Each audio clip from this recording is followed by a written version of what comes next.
అందరికీ నమస్కారం. Welcome to it's TV. ప్రస్తుతం మనతో పాటు ఉన్నారు ప్రొఫెసర్ డాక్టర్ ముల్లపూడి సత్యనారాయణ గారు. గురువు గారితో మాట్లాడి 2026 ఉగాది పంచాంగం అంటే మన శ్రీ పరాభవనామ సంవత్సరంలో 12 రాశి వారికి గూడా ఏ విధంగా ఉందో గురుగారితో మాట్లాడి తెలుసుకుందాం. నమస్కారం గురుగారు. నమస్కారం అమ్మా దాక్షాయిణి. గురుగారు 2026 ఉగాది పంచాంగం ప్రకారం శ్రీ పరాభవనామ సంవత్సరంలో రాశి వారికి ఏ విధంగా ఉండబోతుంది? మొట్టమొదటగా పరాభవనామ సంవత్సరం ఈ సంవత్సరం పేరు. హ్మ్. అందరూ గూడా పరాభవం అంటే ఏంటి? ఇన్సల్ట్. హ్మ్. అంటే ఇది ఎప్పుడొచ్చింది తెలుసా? 60 ఇయర్స్‌కి ఒక సంవత్సరం మారుతుంది. హ్మ్. 1966లో వచ్చింది. హ్మ్. ఆ సంవత్సరంలో పుట్టినటువంటి వాళ్ళందరూ కూడా చాలా మందికి పాపం పరాభవనామ సంవత్సరంలో పుట్టారు కాబట్టి ఇన్సల్ట్స్ అనుభవిస్తూనే బతికేశారు. ఓకే. హ్మ్. అంటే హ్మ్. కెరియర్‌లో రైజ్ అవ్వచ్చు, డౌన్స్ అవ్వచ్చు. మొత్తం మీద పరాభవాలు మాత్రం తగులుతాయి. హ్మ్. ఈ సంవత్సరంలో పుట్టేటటువంటి పిల్లలకందరికీ కూడా కాస్త మిక్స్డ్ రిజల్ట్స్ ఉంటాయి. ఇది మొట్టమొదటిగా తెలుసుకోవాల. ఇన్సల్ట్స్ చూడు చాలామంది టాప్ లెవెల్ చీఫ్ సెక్రటరీస్ పోస్టులకి వెళ్ళాల్సిన ఐఏఎస్ ఆఫీసర్‌లు సడెన్‌గా సస్పెండ్ అవ్వడం. లూప్ లైన్‌లోకి పోస్టింగ్స్‌కి వెళ్ళడం. అలాగే మినిస్టర్‌లుగా ఉన్న వాళ్ళు టప్పని పోస్టులు పోవడం చిన్న చిన్న కారణాలతో. అలాగే ఈ యొక్క నేమ్ అండ్ ఫేమ్ బాగా సంపాదించినటువంటి 'కమలాకర్' హ్మ్. భట్ కర్ణాటకలో యాస్ట్రాలజర్. చిన్న సామాన్యమైనటువంటి అమ్మాయి గొడవలోకి వెళ్లి పడిపోవడం. ఎన్‌డీ తివారీ గవర్నర్ ఆఫ్ ఆంధ్రప్రదేశ్‌గా చేసిన ఆయన. ముస్సలాయన. ఆయన అమ్మాయిల విషయం కోసం గవర్నర్ పోస్ట్ పోగొట్టుకోవడం ఇవన్నీ ప్రజలకు తెలిసినవే. హ్మ్. కాబట్టి ఇలాంటివన్నీ కూడా పరాభవనామ సంవత్సరంలో జరుగుతాయి. ఈ సంవత్సరం పరాభవనామ సంవత్సరంలో మొట్టమొదటగా గ్రహస్థితులను మనం చూసుకోవాలి. ఉగాదితో ప్రారంభమయ్యేటటువంటి ఈ యొక్క తెలుగు సంవత్సరం దీంట్లో ఆహ్, కుంభరాశిలో మనకి రాహువు ఉంటాడు. హ్మ్. తర్వాత శని మీనరాశిలో ఉంటాడు. ఎప్పటి వరకు ఉంటాడు ఈ రాహువు? నవంబర్ 25, 2026 సంవత్సరం వరకు ఉండి, తదనంతరం మనకి మకర రాశిలోకి వచ్చేస్తాడు. అలాగే కేతువు సింహరాశిలో నవంబర్ 25, 2026 సంవత్సరం వరకు ఉండి, ఆ తర్వాత ఆయన ఆహ్, కర్కాటక రాశిలోకొస్తాడు. ఇక గురుడు మిథున రాశిలో ఉన్నాడు ఇప్పుడు. జూన్ 2, 2026 సంవత్సరం తర్వాత కర్కాటక రాశిలోకొస్తాడు. అలా ప్రధానమైనటువంటి ఈ 4 గ్రహాల మీద మనకి ఈ నూతన సంవత్సరం అనేటటువంటిది నడుస్తుంది. గురుగారు ఈ మీనంలో శని ఉంటారన్నారు కదా! ఎప్పటి వరకే ఉంటారు? ఇది నెక్స్ట్ మళ్ళీ వచ్చే సంవత్సరం మార్చ్ వరకు మధ్యలో మేషరాశిలోకి వెళ్ళడం, వెనక్కి రావడం ఉంటుంది. ఓకే. ఒక ఈ ఈ 2026 మళ్ళీ నెక్స్ట్ ఉగాది వచ్చేంత వరకు కూడా శని మీన రాశిలోనే ఉంటాడు. హ్మ్.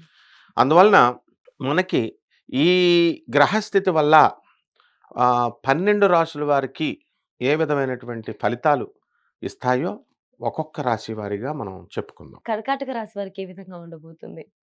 కర్కాటక రాశి వాళ్ళందరూ గూడా ఎక్కువ వర్క్ ఓరియెంటెడ్ పర్సన్స్ వీళ్ళు. భార్యాభర్తల మధ్య యుద్ధాలు జరుగుతున్నాయి వీళ్ళకి. ఒకళ్ళొకళ్ళు కోర్టుల్లో కేసులేసుకున్నారు. అయితే ఇవి ఇంకా ఫైనలైజ్ అవ్వలేదు కోర్ట్ కేసులు. కాబట్టి ఈ కర్కాటక రాశి వారికి అందరికీ కూడా ఆదాయాలు 2, వ్యయం 11 ఉన్నాయి. ఖర్చులు ఎక్కువగా ఉన్నాయి. హ్మ్. అలాగే రాజ్యపూజ్యము 4, అవమానం 7గా ఉంది. కాబట్టి వీళ్ళు పాపం ఎగ్జామ్స్ రాసినా వీళ్ళకి చాలామంది స్టూడెంట్స్ ఫెయిల్ అయిపోతా ఉంటారు. ధనస్థానంలో ఉన్నటువంటి కేతువు ఆ కేతువు ఏం చేస్తాడంటే కష్టపడి ధనాన్ని సంపాదిస్తారు. ఆ సంపాదన అనేటటువంటి దాన్ని మోసగాళ్ళ చేతుల్లో మో పో బ మోసపోవడానికి అవకాశాలుంటాయి. అందువలన ఇలా మోసపోకుండా వీళ్ళు చూసుకోవాలి. అర్ధాష్టమ అష్టమ రాహువు ఉన్నాడు. కాబట్టి మానసిక అశాంతి అనేటటువంటిది నవంబర్ 25, 2026 సంవత్సరం వరకు జరుగుతా ఉంటుంది. మనసంతా కూడా నిర్వీర్యంగా, నిస్తేజంగా కొంతమంది ఈ కర్కాటక రాశి వాళ్ళకుంటుంది. లవ్‌లో ఫెయిల్యూర్స్ అవుతారు. అక్రమ సంబంధాలున్న వాళ్ళంతా కూడా దొరికిపోతారు. భార్యల వల్ల మరి ఇబ్బందుల పాలవుతారు. కాబట్టి ఇలాగ అక్రమ సంబంధాలున్నటువంటి వాళ్ళు వెంటనే ఇమ్మీడియేట్ యుద్ధ ప్రాతిపదిక మీద వదిలేసుకోవాలి. ఇకపోతే ఈ యొక్క రాశి వారికి అందరికీ కూడా ప్రభుత్వ ఉద్యోగస్తులకి వీళ్ళ జీతభత్యాలన్నీ కూడా సరైనటువంటి సమయంలో వచ్చేస్తాయి. టీఏలు, డీఏలు, అరియర్స్‌లు అన్నీ కూడా వచ్చేస్తాయి. ఏవి పెండింగ్ ఉండవు. ఓల్డ్ పెన్షనర్స్ ఎవరైతే ఉన్నారో పెన్షనర్స్‌కి అన్నీ కూడా సెటిల్మెంట్లు చేసి మరి ఇచ్చేయడం అనేటటువంటివి జరుగుతాయి. ఈ కర్కాటక రాశి వారు ప్రతి పనిని కూడా ఈ సంవత్సరం 2 సార్లు చేయాల్సి ఉంటుంది. ఈ సంవత్సరం పేరే పరాభవనామ సంవత్సరం. అందువలన స్నేహాలనేటటువంటివి ఈ యొక్క కర్కాటక రాశి వారు ఆచి తూచి చెయ్యాలి. పోయేవాడు మామూలుగా "అబ్బా! నీ కళ్ళు చాలా బాగున్నాయమ్మా.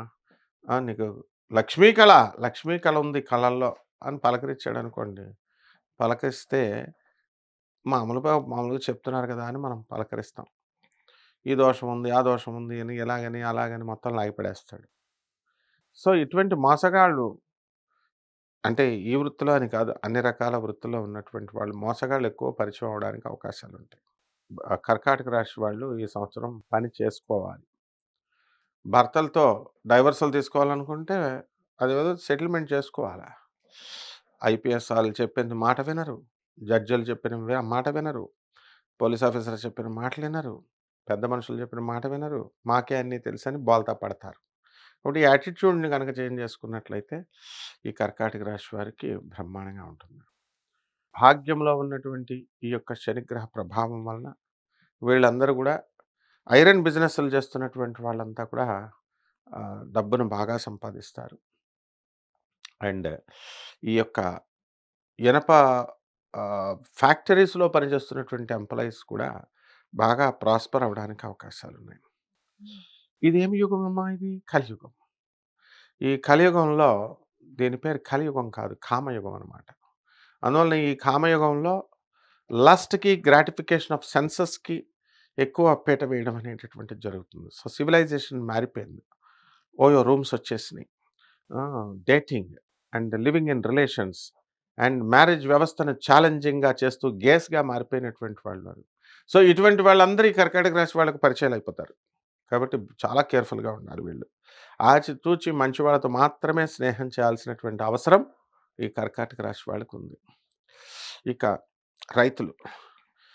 రైతులకు పెళ్ళిళ్ళు చేయమని వీళ్ళంతా కూడా అంటుంటే ఫార్మర్స్ వీళ్ళు వ్యవసాయాన్ని వదిలేసి వేరే వేరే వృత్తుల్లోకి వెళ్ళిపోతున్నారు. ఇలా చేయకూడదు. వీళ్ళ యొక్క వృత్తిని వీళ్ళు చేసుకోవాల్సినటువంటి అవసరం ఉంది. And next Pantulu గారులు.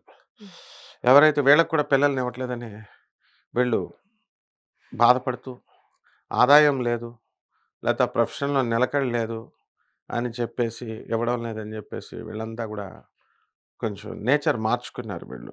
They became very clever అనమాట. కాబట్టి ఇటువంటి వాళ్ళకి కూడా వివాహాలు అవ్వడానికి అవకాశాలున్నాయి. కర్కాటక రాశి వాళ్ళకి అసలే ఈ సంవత్సరంలో కేవలం ఒక మొత్తం టోటల్ ముహూర్తాలు చూసుకుంటే 10, 15 ముహూర్తాల కంటే ఎక్కువ లేవు టోటల్ పరభవనం సంవత్సరంలో. సో, ఫంక్షన్స్ హాల్స్‌లో మొత్తం చాలా పోటీ ఉంటుంది. బంగారం రేటు చాలా అధికంగా పెంచేశారు. సో, ఈ ఎవరు కూడా బంగారం కొనకూడదు. ఇన్వెస్ట్‌మెంట్స్ బావుంటాయని దొంగ పండితులంతా కూడా యూట్యూబుల్లో కెమెరాస్ ముందుకొచ్చి చెప్తున్నారు. 5,00,000 అయిపోతాయి, 10,00,000 అయిపోతాయని. So, these are all hopeless fellows అనమాట. ఎందుకనంటే గోల్డ్ డిమాండ్ ఎప్పుడైతే పెరుగుతుందో అలాగే స్థలాల గురించి కూడా చెప్పారు. స్థలాల గురించి చెప్పినప్పుడు ఏమవుతుంది? రేట్లు స్టాగ్నెంట్ అయిపోయినాయి ఇప్పుడు. ఎవడు కొంటలేదు, రియల్ ఎస్టేట్ పెంచేశారు. అలాగే పేదవాళ్ళ పిల్లలు ఏమైపోతారు? చెప్పే ముందు కామన్ సెన్స్ ఉండాలి. సో, ఇటువంటి ఇడియట్స్ అంతా కూడా ఎక్కువ మందొచ్చేస్తారు. పేదవాళ్ళకి కనీసం 2 తులాలు పెట్టవా అని అడుగుతారు. 2 తులాలు 4,00,000 ఎక్కడి నుంచి తెస్తాడు వీడు పేదవాడు పాపం. వెన్ థీస్ డబ్బున్నటువంటి వాళ్ళంతా కొనుక్కొని డిమాండ్‌ని పెంచుతుంటే what happens to the poor people? So, gold shop వాడు బిజినెస్ కోసం ఏదైనా చేస్తాడు వాడు. సో, ఈ పంతులు గారులకు ఉండాలి ఎథిక్స్. ఇట్లా చెప్పకూడదు అని. We should not instigate such things. So, ఆ విధంగా ఈ యొక్క కర్కాటక రాశి వాళ్ళందరూ కూడా ఇటువంటి మాయాజాలంలో చెప్పేటటువంటి భ్రమలు, రాహు అష్టమంలో ఉన్నాడు. వీళ్ళు చెప్పేటటువంటి భ్రమల్లో మనం పడకూడదనమాట. తర్వాత వృత్తులు, హోల్‌సేల్ వ్యాపారాలు బావుంటాయి. ప్లాస్టిక్ షాపులు బిజినెస్‌లు బావుంటాయి. ఎలక్ట్రిక్ షాపులు చేసేటటువంటి వాళ్ళు, గార్మెంట్స్ బిజినెస్, ఇలాంటి బిజినెస్‌లు చేస్తున్నటువంటి వాళ్ళందరూ కూడా బావుంటాయి. ఎక్స్‌పోర్ట్స్, ఇంపోర్ట్స్ బిజినెస్‌లు ఇవన్నీ కూడా ఉంటాయి. అండ్ నవంబర్ 25 తర్వాత కర్కాటక రాశి వాళ్ళకి పరిస్థితులు బావుంటాయి. హ్మ్. అయితే విద్యార్థులకందరికీ కూడా స్కాలర్‌షిప్స్ రావాల్సినటువంటివి కొంచెం లేట్‌గా రావడం జరుగుతాయి. ఎగ్జామినేషన్స్ రాసేటప్పుడు చాలా జాగ్రత్తగుండాలి. వేరే వాళ్ళకి కాపీ కొడితే వీళ్ళ మీద పడిపోవడానికి అవకాశాలుంటాయి. జాగ్రత్త పడాలి. చాలా జాగ్రత్త పడాలి. హుహు. సో, యాక్సిడెంట్‌లవ్వడానికి అవకాశాలుంటాయి. అలాగే కర్కాటక రాశి వారికి అష్టమ రాహు ముందు పిచ్చెక్కిపోతుంది. అష్టమ రాహు అంటే ఉన్మాదం. ఒక లవర్ హ్యాండ్ ఇస్తే పిచ్చెక్కుతుందంటే ఒక అర్థం ఉంది. పంతులు గారులు చెప్పే నకిలీ కపట బ్రాహ్మల, కపట జ్యోతిష్కుల, కపట మంత్రగాళ్ళు చెప్పే రెమెడీస్‌తో పిచ్చెక్కిపోయి ఉన్నారు జనం రాశి ఫలాలతో. సో, వీళ్ళయన్నీ లక్షలే అనమాట. లక్షల రూపాయలు. As if they are god. మేము మా పరిగణలోకొచ్చింది. మా దృష్టికొచ్చింది. ఏదో దేవుళ్ళకి పియ్యల్లాగా వీళ్ళే దేవుళ్ళలాగా. సో, ఇటువంటి వాళ్ళని దూరంగా ఉండాలి. కర్కాటక రాశి వాళ్ళు దట్ ఈస్ ద రెమెడీ. చెట్టు చుట్టూ, పుట్ట చుట్టూ తిరగడం కాదు. ఈ కర్కాటక రాశి వాళ్ళు మీ టీచర్లు 21 సంవత్సరాల పాఠాలు చెప్పిన టీచర్లే గురువులు. కాషాయ బట్టలేసుకొని, నామాలు పెట్టేసుకొని నాలాగా దండలేసుకొని వచ్చేసి ఒక గంట పరిచయం అయితే వాడు గురువైపోతాడా? గురువు ఎన్నటికి కాడు. Your mother is your guru. Your father is your guru. Fee కట్టి 30 సంవత్సరాలు అడ్డ గాడిదల్లాగా లవ్ మ్యారేజ్‌లు చేసుకొని వెళ్ళిపోతున్నారు. కన్న తల్లిదండ్రులు చిన్నప్పటి నుంచి ముడ్డి కడిగి పెంచారు. And they are not respecting. చిన్నప్పుడు ఎలాగో రెస్పెక్ట్ ఇవ్వలేదు మాస్టర్లు. ఫీజు కట్టందే మాస్టర్ల పాట స్కూల్ చెప్పదు కదా! బట్ స్టిల్ దెన్ నిక్కరు కట్టుకోవడం కూడా రానటువంటి టీచర్లు మిమ్మల్ని ఈ రోజున గౌరవంగా ఈ రోజున ఉద్యోగాలు చేసుకొని బ్రతుకుతున్నారంటే ఆ టీచర్లను గురువులు అనకుండా ఈ స్టూపిడ్ ఫెలోస్‌ని ఎవరైతే కాషాయ బట్టలేసుకొని ఈ మామూలుగా వచ్చి నామాలు పెట్టుకొని చెప్పే స్టూపిడ్ రెమెడీస్ చెప్పేటటువంటి ఇడియట్స్‌కి మనం గురుగారు, గురుగారు ఏం చేయాలండి రెమెడీసు గురుగారు అని అడుగుతున్నారు. So, society is responsible. So, ఇటువంటి వాళ్ళందరూ కూడా ఈ కర్కాటక రాశికి తారసపడతారు. అది that is why I am linking it up. Okay. అష్టమ రాహు మాయ. అందువలన ఈ కర్కాటక రాశి వారందరూ కూడా శత్రు పీడ అనేటటువంటిది వీళ్ళకి కొంచెం ఉంటుంది. ఫ్రెండ్స్‌తో డిస్ట్రాక్షన్స్ రావడానికి అవకాశాలుంటాయి. కాబట్టి చాలా జాగ్రత్తగా ఈ కర్కాటక రాశి వాళ్ళు ప్రతి కదలిక ముందుకు వెయ్యాలమ్మా. గురుగారు మరి వీళ్ళకి ఆరోగ్యపరంగా ఏ విధంగా ఉంది? ఆల్రెడీ పీసీఓడీ ప్రాబ్లమ్స్ ఉన్నాయి. సైకిల్‌లో మెన్స్ట్రువల్ సైకిల్ ఇర్రెగ్యులర్‌గా ఉండడము ఆడవాళ్ళకి. మగవాళ్ళకి ఆల్రెడీ పిచ్చోళ్ళయిపోతారు కదా! అష్టమ రాహు ఉన్నాడు. ఈ కర్కాటక రాశి వాళ్ళు అప్ టు నవంబర్ 25 దాకా అందరూ పిచ్చోళ్ళయిపోతారు కర్కాటక రాశి వాళ్ళు. ఇంక ఒకడు కూడా no exemption. Rahu is so powerful you know. అంటే పిచ్చోళ్ళంటే ఎర్రగడ్డ పిచ్చాసుపత్రిలోకెళ్ళి జాయిన్ అవ్వక్కర్లా. పిచ్చోళ్ళు మమ్మీ చెప్పుద్ది. వాడిని లవ్ చేయకని. వాడినే లవ్ చేస్తది కూతురు. డ్యాడీ చెప్తాడు. జాగ్రత్తమ్మా అని వాడితోనే తిరుగుద్ది. చిన్నప్పుడు మాస్టారులు చెప్తారు, "బా బతకరా మన స్కూల్‌కి పరువు తీసుకురా. నీకు పరువు తెచ్చుకో. Be proud of yourself." అంటే ఈ చెత్త పంతుల చుట్టూ మనం తిరుగుతాం. నకిలీ రెమెడీస్ చెప్పేవాళ్ళు, లక్షలు లక్షలు దొబ్బేసేవాళ్ళ చుట్టూ. ఇది చాలు. అందువలన మనము జాగ్రత్తగా ప్రతి కదలిక జాగ్రత్తగా వేసుకుంటూ ఉండాలి. ఖచ్చితంగా మీరు చెప్పిన విధంగా మనకి లాంగ్ టర్మ్‌లో దీని నుంచి రిలీఫ్ కావాలి అనంటే దాన ధర్మాలు చేస్తూ, హ్మ్. ముఖ్యంగా ఎవరి నుంచి దూరంగా ఉండాలి అనేది యెస్. అర్థం చేసుకొని ఉండాలి. వండర్‌ఫుల్ దాక్షాయణి. దాన ధర్మాలు చేయాలి. హ్మ్. ఎవరికి చేయాలి? పేదవాడికి చేయాలి. సాధువులకి చేయాలి. తర్వాత వికలాంగులకి చేయాలి. హ్మ్. అనాథలకి చేయాలి. ఒక్క రూపాయి ఇవ్వరు జనం. వాడొచ్చి అడుగుతాడా?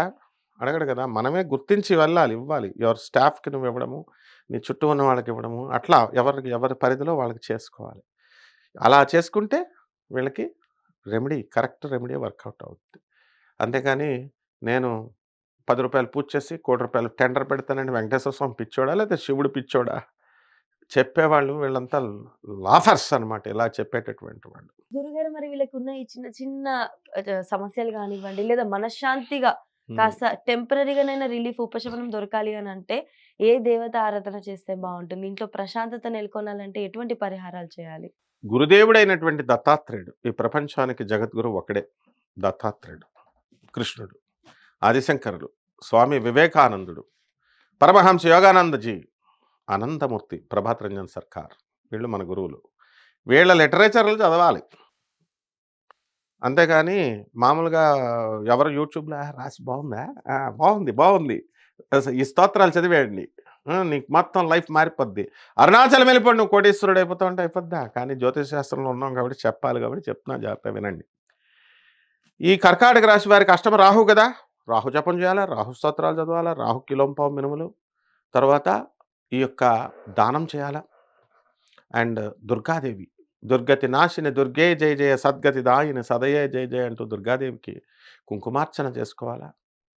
ఆ తర్వాత చక్కగా రావి చెట్టు చుట్టూ ప్రదక్షిణాలు చేస్తూ ఓం రాహవే నమః అంటూ చేసుకోవాలి. ఈ రకంగా చేసుకుంటే సరిపోతుందమ్మా. ధన్యవాదాలు గురుగారు. ధన్యవాదాలమ్మా.